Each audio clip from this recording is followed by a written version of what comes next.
Today, Energy Minister Angus Taylor mangles his insiders interview. Well done, Angus. Taylor Swift has cancelled her appearance at the Melbourne Cup for fear of being put down by animal rights activists. Scott Morrison announced he'll spend $150 million to help America get to Mars. It's all part of the coalition's new off-planet detention policy. Meanwhile, in the Canadian election, the Green Party has announced they'll decriminalise all illicit drugs. Canadian Prime Minister Justin Trudeau has gone one step further, pushing for the full decriminalisation of brownface. This is the Newsfighters Daily Pilot Week for Sunday, September 22nd, 2019, with your special guest host, Dan Ilic. Welcome to Newsfighters. I'm your special Pilot Week guest host, Dan Ilic. Coming up, my lunch because I'm hungover. But then on today's show, political podcaster Josh Szeps stops by to talk about PM ScoMo in DC. And we check in with our new finance reporter, Rodney Todd. But first, let's start with the big interview doing the rounds today. Energy Minister and Lego man Angus Taylor on ABC's Insiders. Now, for those of you who don't know Angus Taylor, he's probably best remembered for commenting on his own Facebook post during the election campaign, where he wrote, "Fantastic. Great move. Well done, Angus." Friend Kelly kicked off the interview by talking about Friday's school strike for climate action and putting chocolate milk in the bubblers. Hundreds of thousands of school students were marching and keep on marching because they're worried about the future of the planet. Are you worried? Well, it's good to see we've got active citizens amongst our kids, and we always encourage that. Yes, and nothing says civic encouragement like raids on journalists and threatening whistleblowers with jail sentences. Fran finally nailed him down on the fact that our emissions are actually rising. The facts are, and these are facts coming from the government's own numbers, is that emissions are going up in Australia, not down. So how are we going to overachieve, as you say? We're going in the wrong direction. Now, we can cherry-pick time periods. How dare the ABC cherry-pick timeframes such as the last 5 years? Angus Taylor would never cherry-pick. Where is the sign that we are cutting emissions? Well, Fran, if you exclude gas exports... Angus Taylor wants to exclude gas exports because they're so big. It's a bit like your girlfriend saying, "Hey, you need to stop drinking so much alcohol." And then you reply, "I don't really drink that much alcohol if you exclude all the beer." Taylor blamed our rising emissions on the exporting of gas, which is very energy intensive. It is now the biggest in the world, our LNG export industry. Now, we wear emissions from fugitives and from the compression of the gas, which requires a great deal of energy. Hang on. What was that? Now, we wear emissions from fugitives. And if you're wondering, no, fugitive emissions isn't a category on Pornhub featuring wanted criminals. No, fugitive emissions is unintended emissions like leaks from gas pipelines and farts in bed. And according to the Climate Council, in 2017, fugitive emissions accounted for 10% of Australia's emissions. 10%! And due to our booming LNG sector, it is only going up. But Taylor argues exporting gas makes greenhouse gas emissions go down in other countries because they're not burning coal. Well, Fran, if you exclude gas exports over the last recent years... Them? Were you planning on phasing them out? Because, frankly, they are reducing emissions in our customer countries, in South Korea, Japan and China, of course, which is a very Minister. big... If our gas exports are reducing emissions in other countries, what about our coal exports? Are they increasing them? Well, the growth has been in our gas exports. Look, we've gone from having We are the world's second biggest coal exporter, aren't we? Hold on a second. Just because we're exporting emissions doesn't mean we're reducing ours. That's cheating. It's like if I shit in my neighbour's garden instead of my lounge room floor, I'm still shitting somewhere. Levels of outdoor shitting are just increasing. And despite Australia's emissions going up last year by about 1%, Taylor said we're still on target. And that balance is now the key. We're reaching our emissions targets way ahead of time. But just because we have targets doesn't mean they're low enough. It's like saying your target is to only run over one pedestrian on the drive home from work. Now, by my maths, that's still too many pedestrians. On top of all of this, Taylor even seemed confused about how to actually reduce emissions. We still don't know globally exactly how we can reduce emissions in the steel industry, in aluminium, in agriculture, in transport. What do you mean you don't know? On Friday, you could have asked one of the 300,000 8-year-olds marching in the street who knew exactly what needs to be done.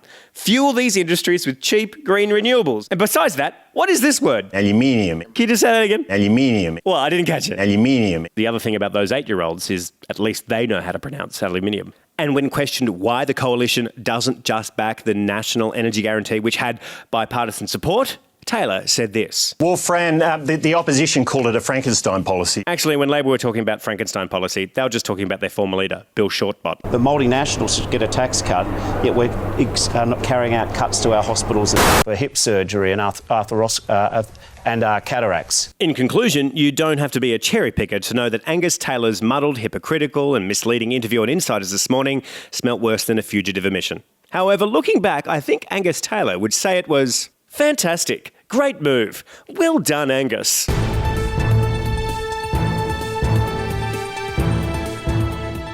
It's time now for a new segment called United Mates of America. With ScoMo in Washington and the Democratic primary debates underway, American politics expert Josh Szeps sat down with Dylan Behan to talk all things apple pie, Orange Man and the Green New Deal. Joining us now on Newsfighters is Josh Szeps, an ABC broadcaster who spent more than a decade in the US covering American politics. How you going, Josh? Hello, wonderful. Big story of the weekend is Scott Morrison is in Washington right now visiting Trump and being offered a rare state visit with a White House state dinner, usually only reserved for big heads of state.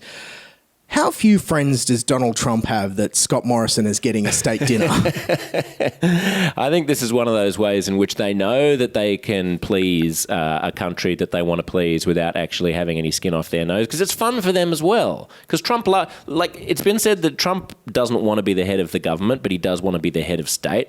He loves the pomp and the ceremony and the pageantry of it all. And so for him, yeah, why not throw a state dinner? I mean, it doesn't matter that you're talking about a middle-sized country lost somewhere in the Asia Pacific, which he doesn't probably care about terribly much.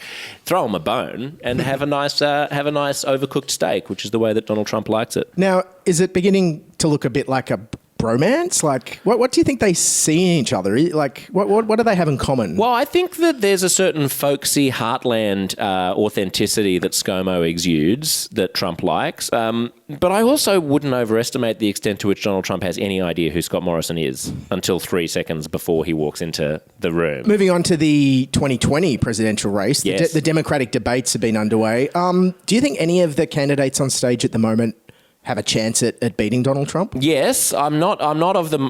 There seems to be a fashionable opinion at the moment that Donald Trump is going to win re-election. An opinion that I sometimes hear myself state because I want people to be on edge and not to be complacent. But I do think that the Democrats can win this as long as they make themselves a reasonable sounding alternative, which will get politics back to what it was before Trump blew everything up. And I think the risk here is that they double down on a deeply left-wing rhetoric that frightens people. Because remember, in the States, because of the Electoral College, you're not talking about a national poll at all. True, all you're talking about is Pennsylvania, Wisconsin, Ohio, maybe Florida, and Michigan. So you're essentially just pitching yourself to those states. Everywhere else is already decided. To me, just the little bit of the debates I've seen, it appears as though the Democrats are shooting themselves in the foot by not appealing to those states. Yes, they're going too left-wing, perhaps. This is theirs to lose, and the Democrats never miss an opportunity to miss an opportunity. It's entirely possible. I mean, Biden is being seen as the centrist candidate. The problem is he's 184 years old and he's bleeding from his eye.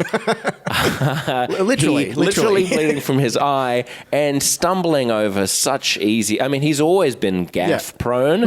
Maybe he's going after the hipster vote with his record player. Yeah, that's right, exactly. He's talking about his record players. And I mean, he has clearly lost a certain amount of... mental capacity. Brain cells, yeah. Brain cells is one way of putting it. I was trying to think of a tactful way of putting it.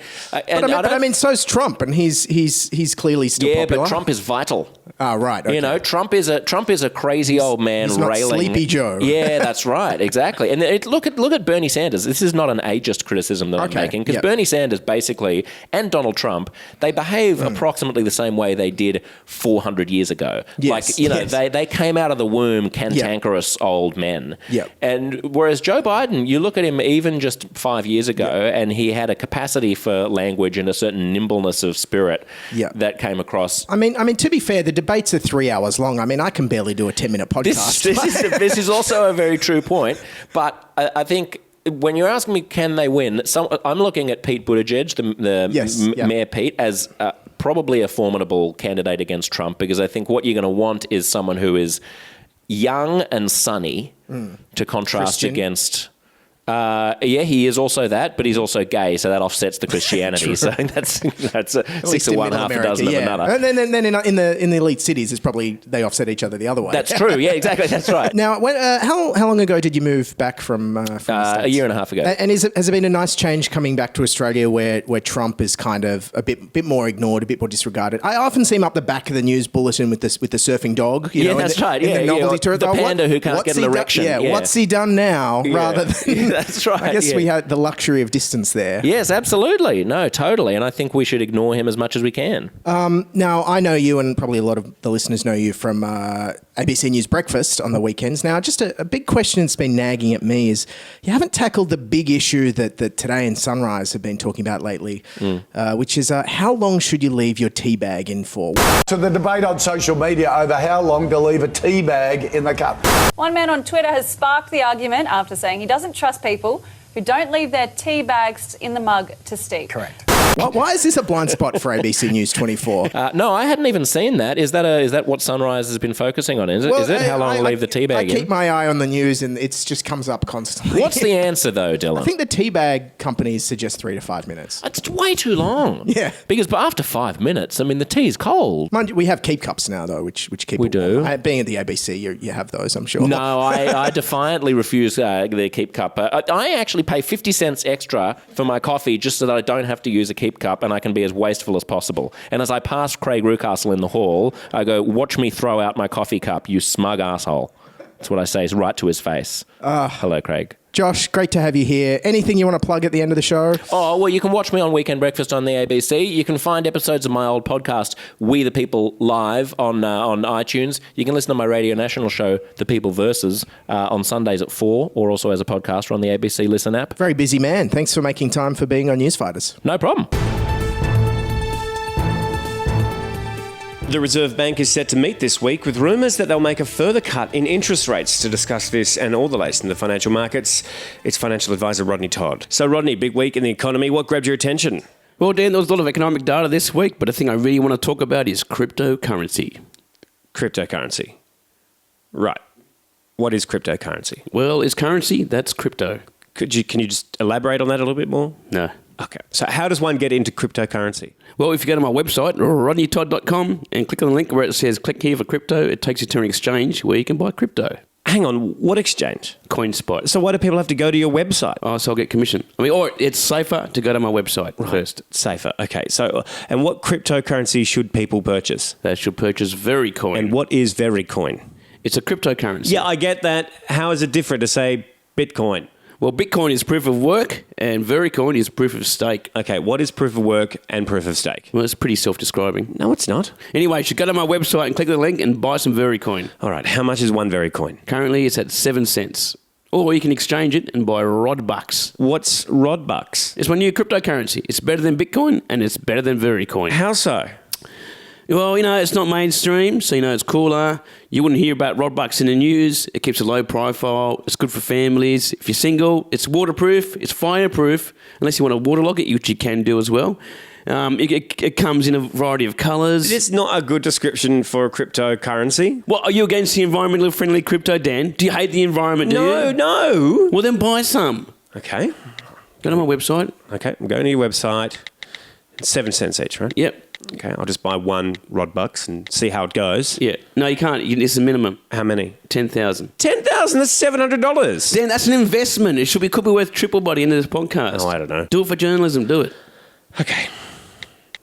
You won't regret it, Dan. I should advise to listeners that I'm not a financial advisor. Any advice I give on this podcast is my own personal opinion. What are you doing here? Sorry, Dan, got to go. Got a plane to catch, mate. See ya. That's Newsfighters for today, Sunday, September 22nd for 2019. It was written and presented by me, Dan Ilic from A Rational Fear. Subscribe to my podcast at irrationalfear.com. It was also written and performed by Rodney Todd and edited, written and produced by Dylan Behan. Thanks for listening to Newsfighters Pilot Week. This podcast will be back soon with regular host Dylan Behan. In the meantime, don't forget to follow Newsfighters on social media and subscribe to the pod in your favourite podcasting app. And check out our past episodes at newsfighters.com. Thanks for listening, keep fighting, and bye for now. This is the Newsfighters Daily Pilot Week, where we fight the news so you don't have to.